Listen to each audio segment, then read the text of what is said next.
Episode kelima, stok pasokan makanan mulai menipis.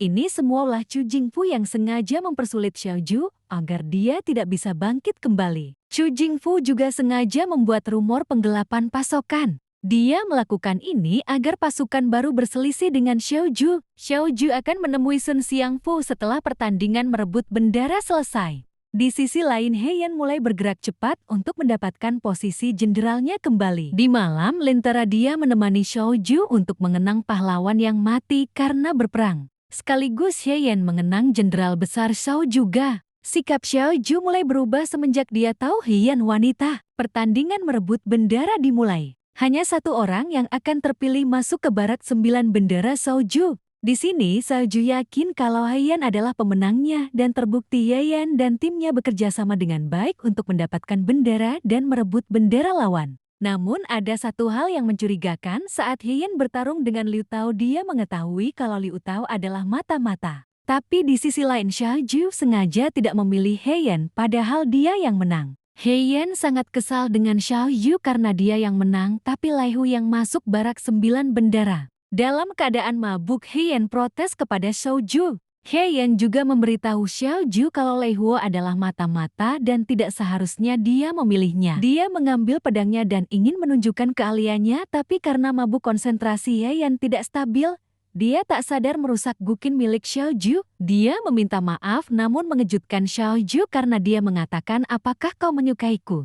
Tak hanya itu, dia juga terjatuh dalam pelukan Xiaoju. Di esok hari saat dia sadar, dia malu karena telah berbuat seperti itu saat dia mabuk. Ketika Heian akan meminta maaf pada Xiaoju, dia melihat seseorang yang berusaha membunuhnya dulu. Di sisi lain, Xiaoju mendapatkan undangan Sun Xiangfu. Dia berencana pergi bersama Cheng Lisu. Tapi karena Cheng Lisu tidak bisa bela diri, dia mengajak Heian pergi dan sekarang Heian menyamar sebagai Cheng Lisu. Di sisi lain, Heian memanfaatkan kesempatan ini untuk menemui lelaki yang berusaha membunuhnya. Namun Xiaoju juga ingin mencari tahu Heian bekerja sama dengan siapa. Heian sadar Xiaoju sedang mengikutinya tapi dia tetap mengikuti Deng Yi sampai masuk ke tempat hiburan. Demi bisa mendekat pada Deng Yi, dia berganti pakaian menjadi seorang penari. Tapi dia ditarik untuk menari, sehingga dia kehilangan jejak Deng Yi. Karena tidak ingin penyamarannya terbongkar, dia terpaksa menari. Heian menarikan tarian pedang dengan sangat memukau, bahkan Tuan Muda Chu juga terpukau melihatnya, namun di sini dia tahu kalau Heian menyamar sebagai lelaki.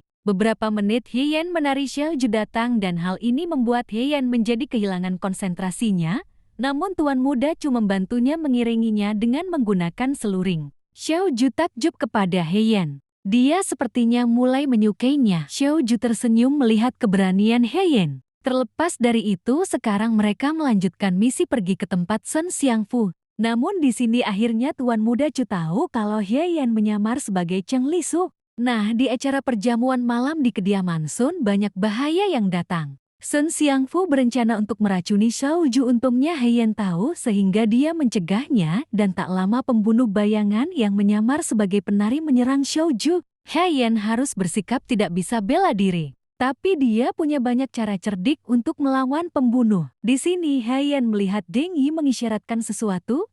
Heian bergerak cepat menyelamatkan Xiaoju dan membuat dia yang terkena serbuk obat yang membuat Heian menjadi buta lagi. Ini kedua kalinya Heian buta, namun kali ini ada Xiaoju yang menjaganya dan dia memberikan obat untuk Heian. Xiaoju juga menjaga Heian dengan baik, dia berada di sampingnya dan menjaganya, bahkan dia juga menyuapinya bubur.